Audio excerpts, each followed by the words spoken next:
This is Growing Your Firm, the podcast for ambitious accountants and firm owners who want to work smarter, grow faster, and lead better. Hey everybody, welcome to Growing Your Firm podcast. My name's Dave Christello. I'm the founder and CEO of Jetpack Workflow. This podcast is for any firm owner that wants to elevate their marketing, their sales, their team management, workflow, technology, and so much more. Stay tuned. Hey everybody, Dave Christello here, founder and CEO of Jetpack Workflow and host of Growing Your Firm podcast. Today's guest is Matt Gardner from Hiline. He co-founded the firm to rebuild accounting for growing businesses. Right before we hit record, we were chatting about, something unique Matt has been doing, and it's how he has scaled his niche at Hiline. And we've talked to a lot of accounting firms, and they always want to pick one, and they do pick one, but then it's like, how do you scale it? What does that look like? And how do you operationalize your unique process for your niche and change your go-to-market? So we're really going to unpack that and so much more. But Matt, welcome to the show. David, thanks for having me. Yeah, absolutely. Okay, so take me back to the beginning of the firm. I know we're going to fast forward into niche land here in the future, but what year was it founded or co-founded? 2016. Okay. And day one, was it just you or did you have partners? What did that look like? Day one, I had a co-founder, and my co-founder and I actually we both spent time in public accounting. I was a CPA. I spent 9 years doing audits, and I hated it for almost the entire 9 years, but I met my co-founder, Jim, at the time. And in 2016, we spun up what was Gardner and Caprelli and later became a spin out and standalone Hiline. Okay. And why the name change? When did the name change happen? Because it's just not. I mean, how many names, down the street, you got Christello, Gardner, and whatever. I mean, it's just not. It's not interesting. It's difficult to stand out, and we didn't feel like it really did what we were trying to do. Was become unique. It was to build a company that could be scaled. It wasn't about our names. Our names didn't matter. The legacy didn't matter. It was about being able to build a company that could expand geographically behind a brand that become synonymous with a leader in the market. And it just never felt like, the two names on the wall were going to get it done. Yeah. I mean, I personally love the trend of picking a name that's beyond the last names of the partners or the co-founders. Mm-hmm.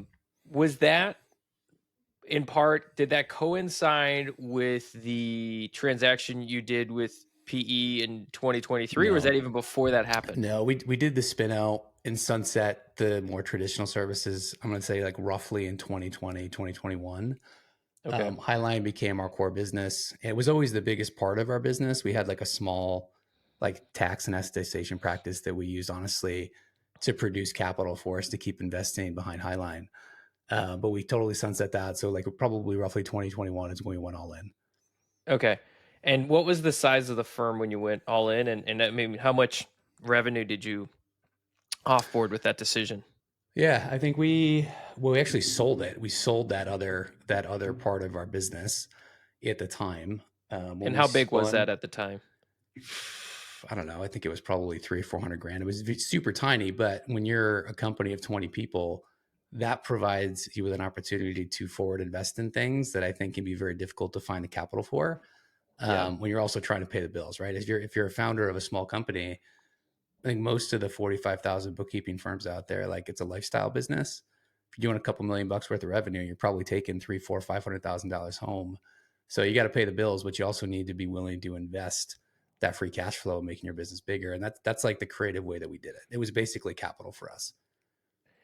And at that time of 20 people, you were a few $1,000,000 per year in revenue. Yeah, I think around that time? roughly it was. I don't remember the transition time, but when we transacted, we were about $4 million in revenue annually. It's always been an ARR model, full subscription model.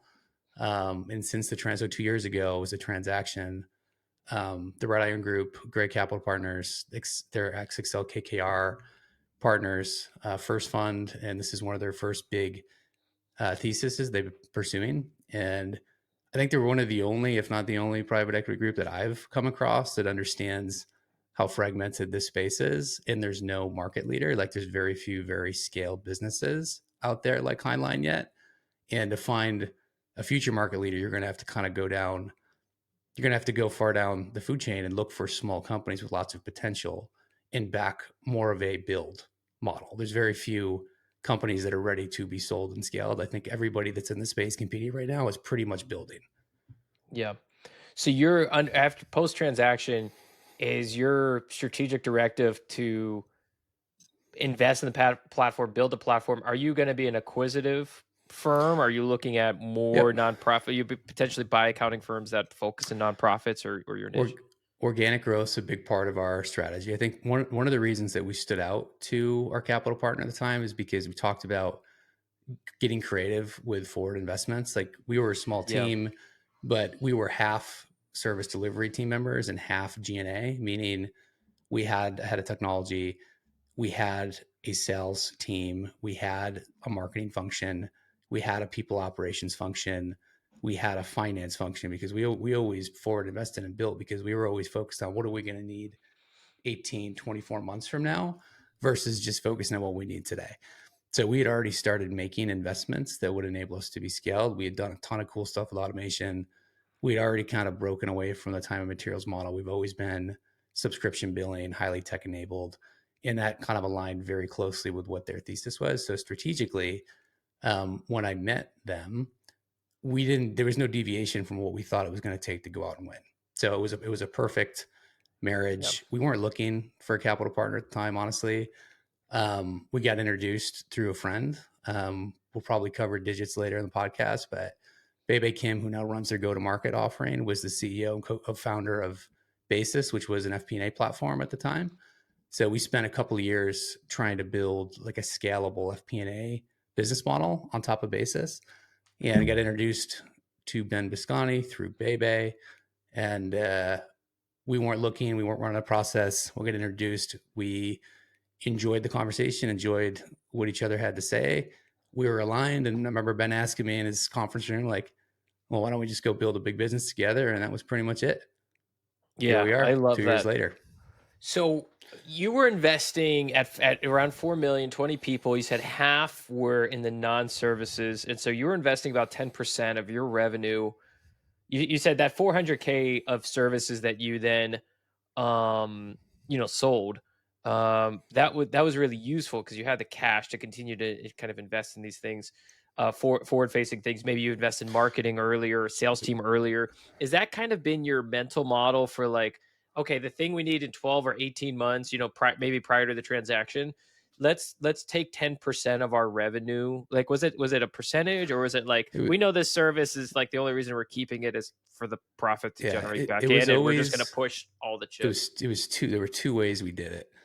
And we did it long before we were even at that revenue threshold. We felt like we could run a really high margin business if we use technology well.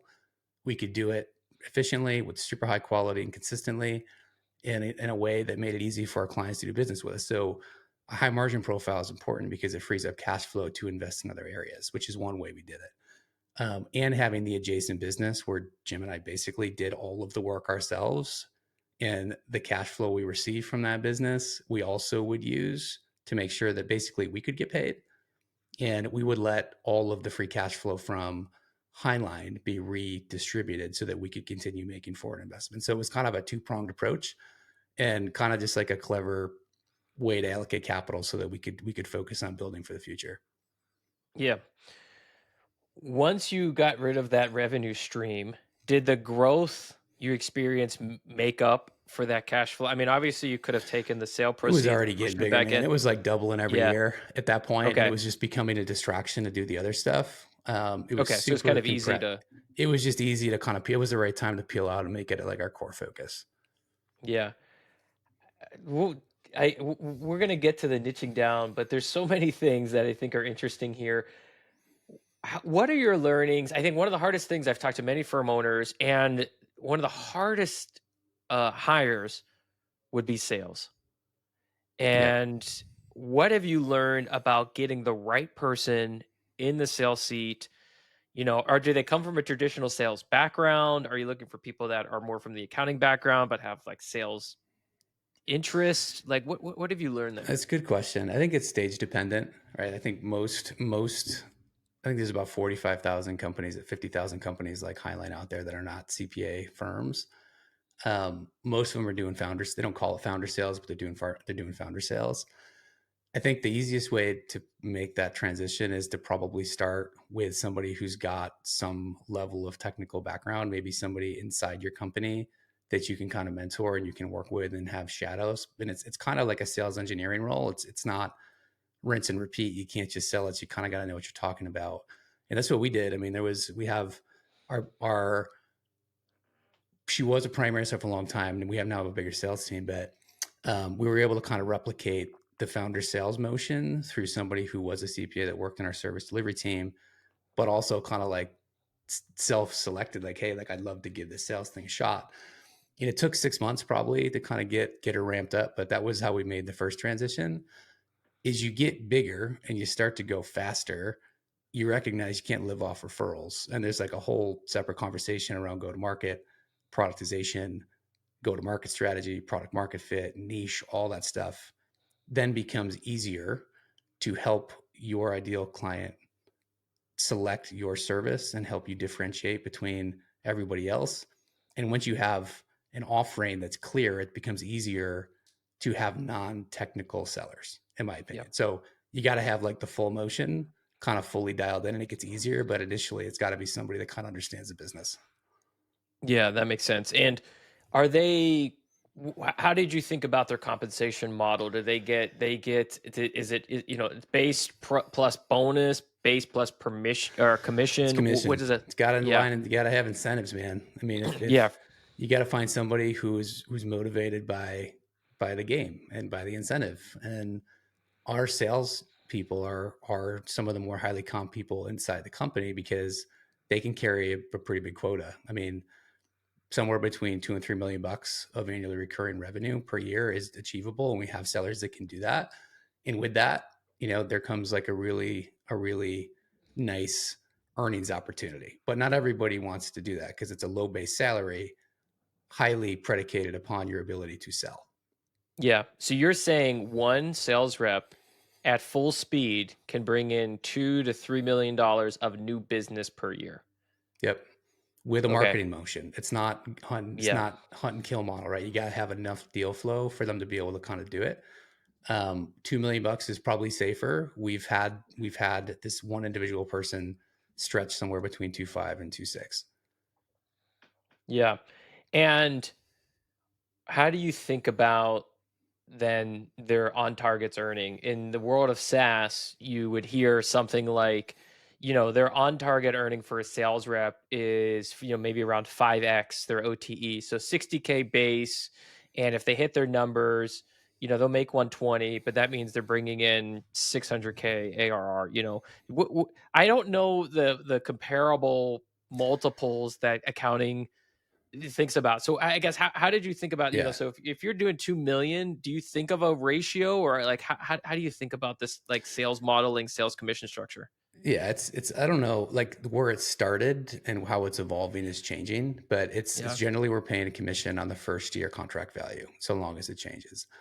OTE for somebody carrying a $2.25 million quota is going to be probably somewhere between 2.25 and 250. So like you can earn a good living doing Yeah.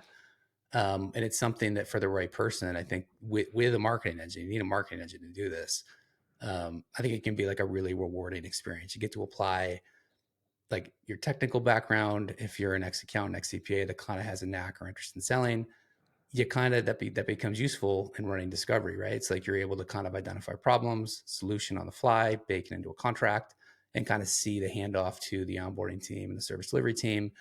And for the right persona, it seems to be like a really fun job, honestly.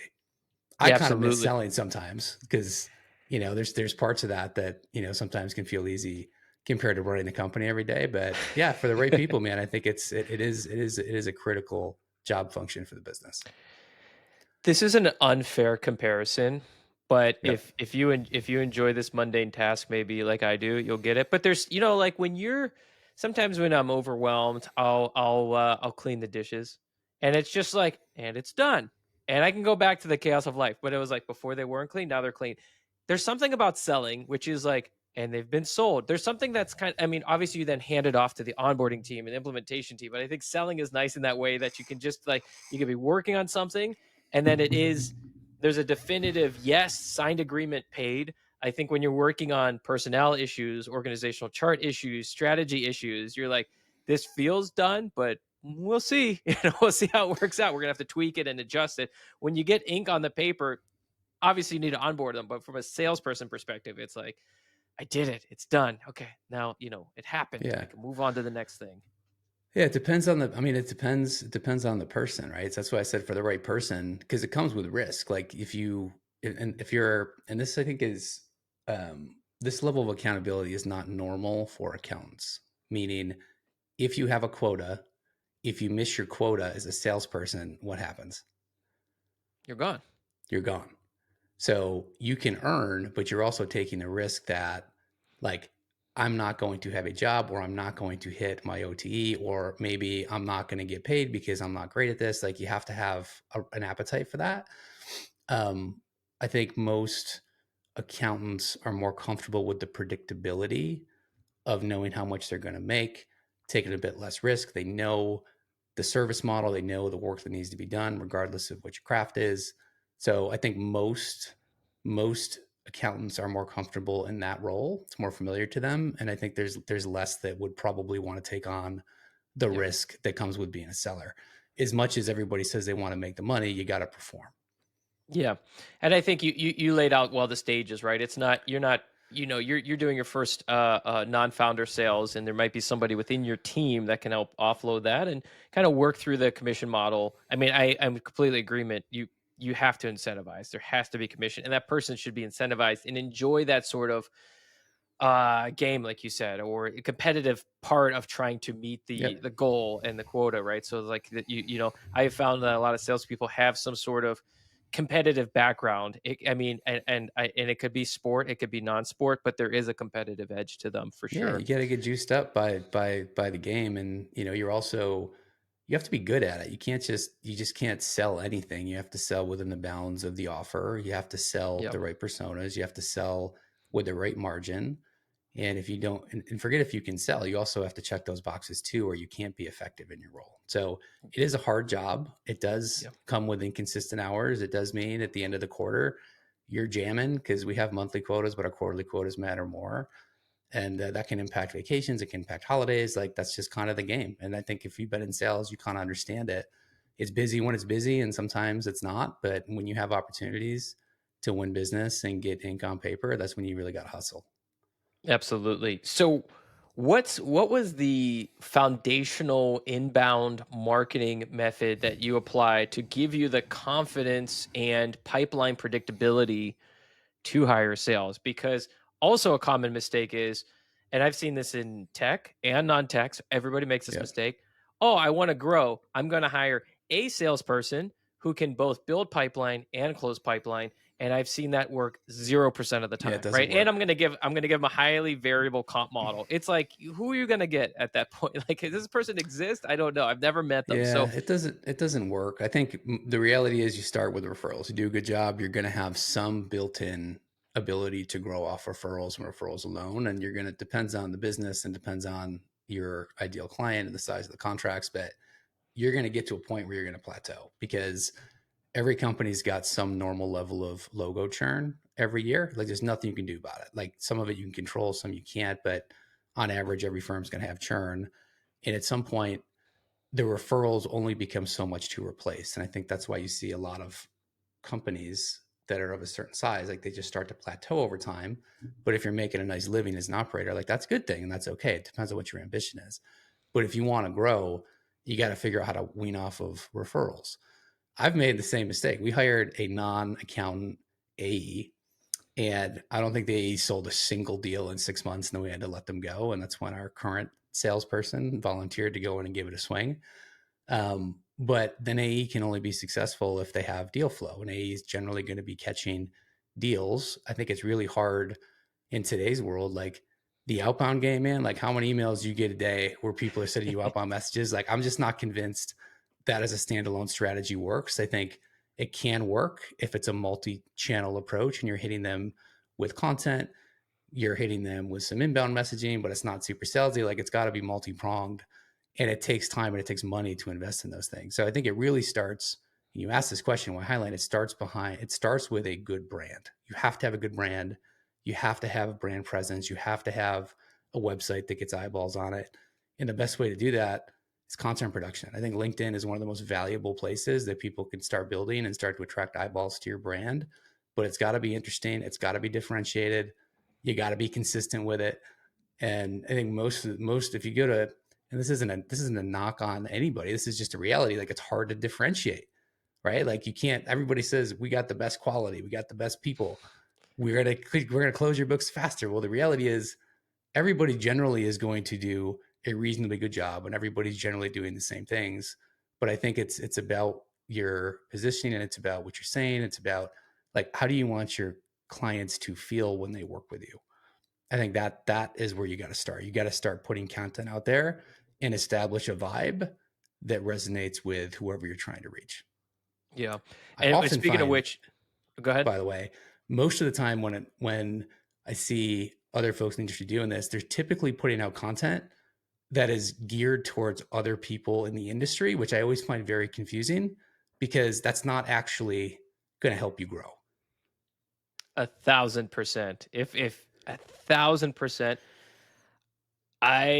The only rationale I have is I think sometimes early on, or maybe even later on, social media is an outlet. It's where you go to vent, say things, give updates, but then you get reinforced from your peers, and then that grows. And then you see some folks that really get a lot of attention, and then they start building community like accounting communities, Mhm. and they get some cash flow. They actually have a secondary business unrelated to the first one. They have an accounting Yep. firm that services some sort of SMBs, and now they have like paid communities and things like that.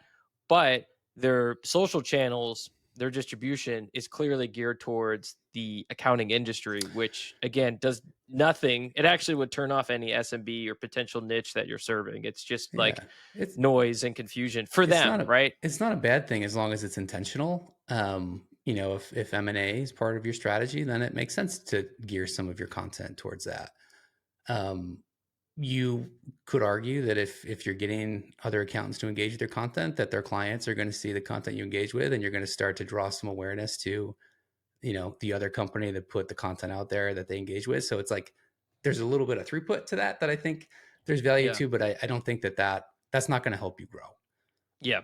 most likely. Um, Speaking of which, how we got connected, I believe, is I saw you posting a lot on LinkedIn about nonprofits and the pains of Yep. nonprofits and the struggles of nonprofits. And I go to your website, and there's specific things you have geared towards, and case studies and resources and now webinars for nonprofits. So help me understand that position to go all in on nonprofits. And then what are some of the tactical downstream things you started to do differently for your go to market? Yeah. Well, I'll start with your second question first, right? Because I have zero experience in go to market. Like, I'm learning every day, and I'm totally comfortable admitting that. And you have to know when to surround yourself with smarter people that know how to do things that you can't do. And go to market's one of them. So we have an incredible go to market leader, Jesse Boland. David, you just met him, but Jesse's background is in SaaS, high pace, fast growth, venture backed SaaS. He spent time at GoFundMe. He spent time with Ironclad. He spent time with Sirion. He spent time with Zenny, who is kind of a competitor to Hiline. But he's been part of, like, companies that have doubled and tripled, and they have really high growth aspirations. And he's worked cross functionally inside of organizations that are complex. That was the first thing that we did right. We went out and we got a leader who was ready to kind of take a swing at B2B services, apply everything that he had learned, and he enjoyed the challenge of, now I'm going to apply what I learned in SaaS to services, because he believes, like I do, that SaaS and services are actually becoming more closely knitted together than ever. And there's a lot of commonality between how you would sell software and how you can sell a productized service offering with a lot of technology wrapped around it. Yeah. So Jesse came in. He basically put us through a rebrand. We were already Hiline, but we went through a rebrand.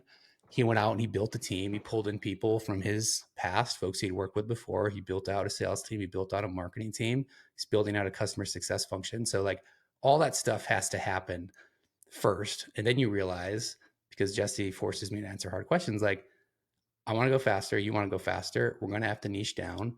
Here's what signal we're getting from the market. Here's the clients that we know that we can do really well, and you got to know, and that's product market fit. Like, you can throw a dart and pick an industry, but you have to really, I think, first pay attention to, what do we do the best, who is paying attention and engaging with us the most, and who are we best suited to serve. Yeah. So nonprofit for us, it was nonprofits. They have a lot of the same needs. It's big market, right? There's 33 roughly small businesses out there. Nonprofits are about 1.5 million of those, everything from grassroots organizations to very, very large ones. Generally an underserved market. I think they're generally working with a lot of local providers because that's generally where nonprofits are sourcing information and referrals from, is their local communities, which makes sense. But I think we're at a point now with technology post COVID and folks getting used to working like with anybody anywhere for a good value and the right fit. Like it's the perfect opportunity to go in and try to expand our ability to service nonprofits. So we haven't gone all in. We do still work with a number of different industries, but it's the first industry that we've really doubled down on with our go to market function and our investment in go to market dollars. Yeah. And what I love that it's like I was like, what do you do differently? And your answer is like, who do I get to execute differently? Yeah. And the team that he's built out, help me understand a little bit. I mean, maybe one day we should just interview Jesse. So I'm open to that. So I don't want to Yeah. make this the Jesse hour, but and I want to get to digits as well because you've mentioned them a few times. But who's on marketing? I think sales feels kind of straightforward. I mean, you tell me if not, but it's like salespeople is hiring sales Yeah, and we have salespeople so for sales. Jesse But oversees the function. He's got a head of sales and two sellers, so 3-person sales team. We're right now we're hiring for a BDR to help with some of the more top of funnel stuff. So we'll have a 4-person sales team when that's done by the end of the year. We have a 2-person marketing function in house, and then we have partners that we work with externally, and we have and a C. what do those two do? The two marketers. Yeah, one is Bethany. She's generally everything that is content, Okay, and then Liz is I would say more of a Swiss Army knife and can do a lot of other marketing type things. She's doing a lot of stuff for Jesse in the marketing operations world. A lot of the I think between her and Jesse, they're doing a lot of like the buying, doing a lot of the ad placement. They're doing a lot of the design for all that stuff. But she's more keeping marketing running, and Bethany's is focused more just on content production. Like everything you see on LinkedIn, David, that got your attention, like all that is coming from Bethany for the most got it. part. And then you And then we have mentioned CS. CX function too. So we have a head of CX, we have an onboarding operations person, so we have an onboarding nest underneath Jesse. And then we have customer success leaders. We have one now. There's 3 more hiring. So we'll have a pretty robust team that sits under the growth side of the house, probably by the end of the year, if not in Q1. And we think that's important for scale because we Yeah, started out once upon a time, we were proportionately the most of the people inside the firm were subject matter experts. And you learn over time that it's really difficult to ask them to do everything. Like what they're really good at is service delivery excellence. And most of them really want to spend their time doing that, and having them like do contract work or sales scoping or client escalations or QBRs or all the things that you need to do to make sure that you have a healthy client relationship becomes really distracting to have your people who are doing the work actually try to do all that stuff too. So you get away with it when you're small because you have to, but eventually I think to scale, you kind of have to create a little bit of separation between responsibilities. yeah. And what's your head count today? We're somewhere, I'm going to say 55 to 60. Okay. So you are, and I don't know how public you are about this. So you're like, next question doesn't matter. You can let me know. But you're north of 10 million per year, 10 million a. Probably can't share that piece right now. Okay. Post transaction. Okay. Okay. Sounds good. Fair question though. Um, yeah, I was just kind of playing out the ratios from earlier, but that's fine. I understand. You brought up digits a few times. Oh, let's unpack that. Why have you mentioned digits a handful of times? What does that? Why is that important to you? What does that relationship look like? So there's a lot of places I go with this, but I'll start with history. So we had we're always looking to place big bets, right? Big bets are going to have to be placed on technology. Technology is inevitable, right? Like the way that the work in the accounting world is getting done today is going to look very different in 6 months and 12 months and 18 months. And today, I think In most places, it looks the same that it looked 10, 15 years ago.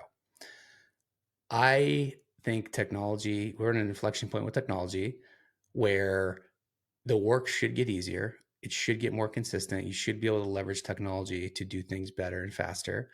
And it's a good time to be building, embracing that, and figuring out like what is the operations of my business need to look like in that world, even if there's a lot of naysayers and people saying, well, it doesn't work yet, or this or that or that, or it can never change. It's just the way. You got to kind of put that out of your head and recognize that like it is changing, it is inevitable. So the two big bets we placed on technology providers, one was Basis, and it was around FP&A and trying to build a scaled finance function. The other was Digits, and we've been working with both of them for about 3 years. Well, coincidentally, Digits acquired Basis about 12 months ago. So like all my favorite people and the companies that we were so close with are now one company. Digits, you'll read about a lot about them now, but what Digits has built is an AI, like a true AI enabled ledger that is competitive with QuickBooks. And a lot of what Digits is doing with AI is what we have done historically with low code, no code automation solutions, with RPA, the way that we've organized our workflows, the way we've built our systems, like thinking about continuous close and like how do we make sure that everything is always on, everything is always done. It's hard to do when it's a lot of patchwork and you're stitching different systems together. Well, Digits finally built something I think takes a lot of that need for a lot of different systems out of the equation and now allows you to do it all in one place. So Digits, because it's an AI native platform, they also are getting really deep insights and enriched data. I mean, basically a GL is a database. At the end of the day, it's a system of record. It's a database of all your financial transactions. Digits is able to surface a lot more insights through their platform than you can through QuickBooks, because QuickBooks is it's a text-based architecture, which means you're only going to know what somebody types into it. You know, you've probably, have you ever done bookkeeping before? It's like you get a transaction, you can put in all these different lines of data. Well, that's all you're ever going to know. With Digits, it's an object-based architecture, which is basically like how Salesforce was built, which means like there's a lot of dimensional data attached to every financial transaction, which means that you can give a lot deeper insights way more real time through their platform than you can do with any other tool. And I think what they have built and the level of automation potential inside the platform is 100% the way of the future. So we're making a big bet that we think that we can build a better experience and a better operational model for our clients around a tool like Digits than anything that has historically been available to the market. And when you say big bet, are you saying that you like there is a firm commitment, a firm and an accounting firm commitment to Digits to continue to use their platform, help them improve their platform? Like you are in, like there's a mutual time investment, but are you 100%. also a financial investor? Do you have like, or is it just a commitment to the platform? It's a commitment to the platform, commitment to each Yeah. other. I mean, there's a lot of we collaborate in a lot of different ways, including on the go-to-market side. But Yeah. it's, you know, a tool like Digits, I think, can help you stand out. I mean, you gotta if you're building a firm and you want to play it safe, you're gonna wait till everybody else uses it, and then you're gonna adopt it. That's what most people do. And most of the time, I think accountants live on the edge cases. Well, it works for 90%, but there's these 10% like that's just not gonna work. So I don't want to touch it yet. You got to lean in, and if you can lean in and you pick the right partners and you place the right bets, at the very least, you're going to have like a really nice head start on everybody else. And you're going to be able to offer something that is better for your clients because they're going to engage with you in a more meaningful way. They're going to appreciate the technology solution you bring to them. And it's going to allow you to focus less on the monotonous work and invest more time in having your people do higher value work, which I think is where this is going. It's important to me because I don't think bookkeeping's a job much longer.